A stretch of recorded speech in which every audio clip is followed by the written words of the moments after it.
Good evening, this is Akashvani Kohima. I'm Ninginem Hang Singh with the evening bulletin. The headlines. Prime Minister Narendra Modi says centre working with long-term vision to create positive environment for the youth. Nomination papers of NDPP and Congress candidates for 43 TAPI by poll clear scrutiny. Advisor Industries Hekani Jakhalu underlines ingrained values imparted during individuals' formative years. And Union Minister of State for Science and Technology Dr. Jitendra Singh says India armed with state-of-the-art technology in defence sector. Now the news in detail. Prime Minister Narendra Modi has said that the government is working with a long-term vision to create a positive environment in the country for today's youth to prosper. He was speaking at the 125th Foundation Day celebrations of the Scindia School in Gwalior. India has now the world's third largest startup ecosystem, Modi said, adding that from 100 in 2014, the number of startups has risen to nearly 1 lakh. He said, India has the world's second largest base of internet users and stands second in mobile phone manufacturing. Modi called upon the students to adopt a village, focus on cleanliness, remain vocal for local, and raise awareness about benefits of natural farming among farmers, among others. The two nomination papers filed by NDPP candidate Wang Pang Konyak and Wang Lim Konyak of the Indian National Congress for the upcoming by-elections to 43 TAPI Assembly constituency have been found to be valid. The papers cleared the scrutiny held yesterday at the office of SDO, Civil and Returning Officer Rongsan Menla in the presence of General Observer Patibandya Ashok Babu as well as representatives of both the candidates. The scrutiny found the papers to be correct and declared them qualified to contest the by-elections scheduled to be held on 7th of next month. Advisor Industries and Commerce Hekani Jakhalu has emphasized on the importance of ingrained values imparted during a person's formative years.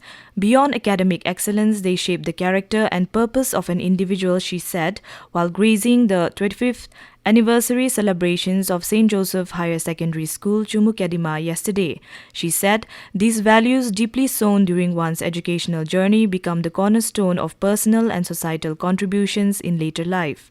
Jakhalu also appealed to parents to uphold their significant role in the holistic development of their children. She also highlighted the inevitable competitive landscape faced by youth, which scales beyond schoolmates to encompass a broader spectrum of aspirants. The advisor reminded that true success lies in finding individual joy and passion rather than mere adherence to societal norms. Speaking as guest of honor, Bishop of Nagaland, Reverend Dr. James Topple, emphasized the institution's aim to mold students into transformative figures, propelling them to become agents of positive change. Union Minister of State for Science and Technology Dr. Jitendra Singh said, India is today armed with state-of-the-art technology in the defence sector. The armed forces is equipped with advanced weaponry including drones and is ready to adapt new frontiers such as artificial intelligence and cybersecurity. Addressing the Indian Military Heritage Festival in New Delhi, the minister said, India is at par with leading nations in adapting new disruptive technologies, which not only enhances its national security but also positions the country as a global technology leader in defense. This news comes to you from Akashvani Kohima. You can also listen to this news bulletin live on News On Air app and YouTube channels AIR News Kohima and Akashvani Kohima program.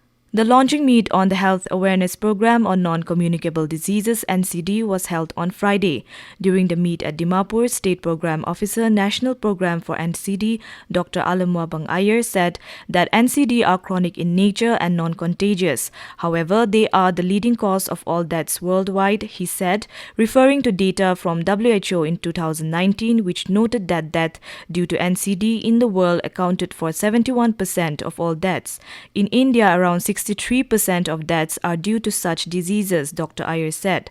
He stated, NCD may include various medical disorders such as cancers, diabetes, hypertension, cardiovascular and kidney diseases, and asthma.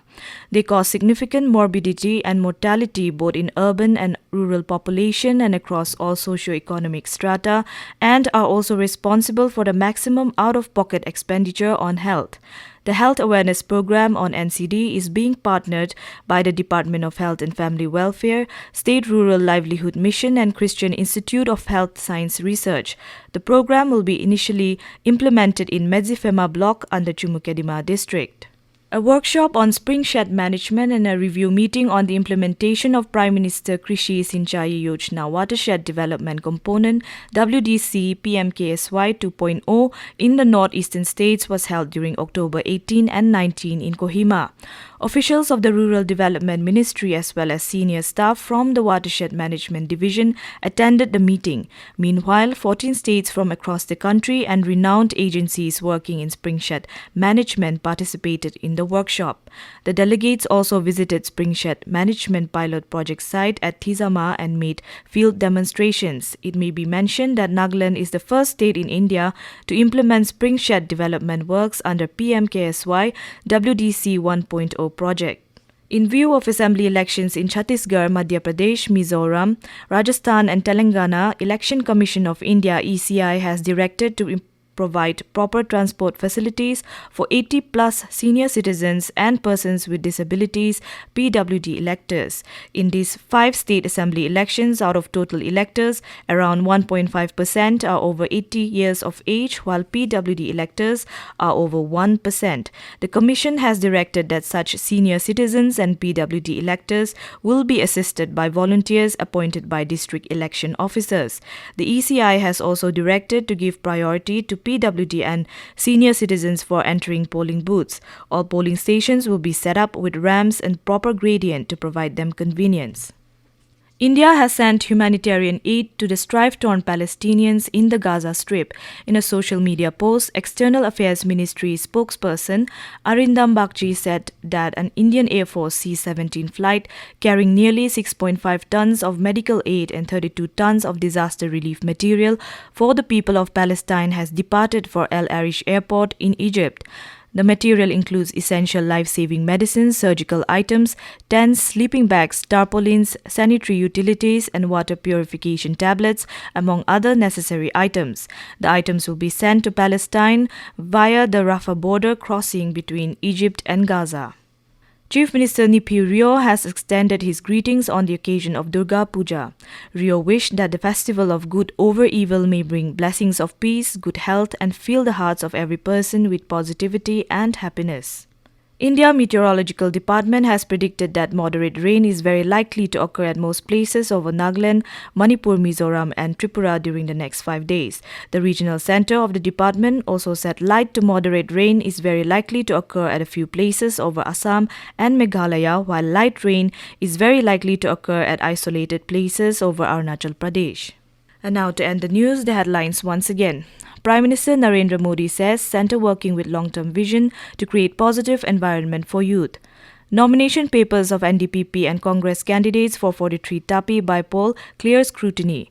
Advisor Industries Hekani Jakhalu underlines ingrained values imparted during individuals' formative years. And Union Minister of State for Science and Technology Dr. Jitendra Singh says India armed with state-of-the-art technology in defence sector. That is all we have in this evening news bulletin. Have a pleasant night.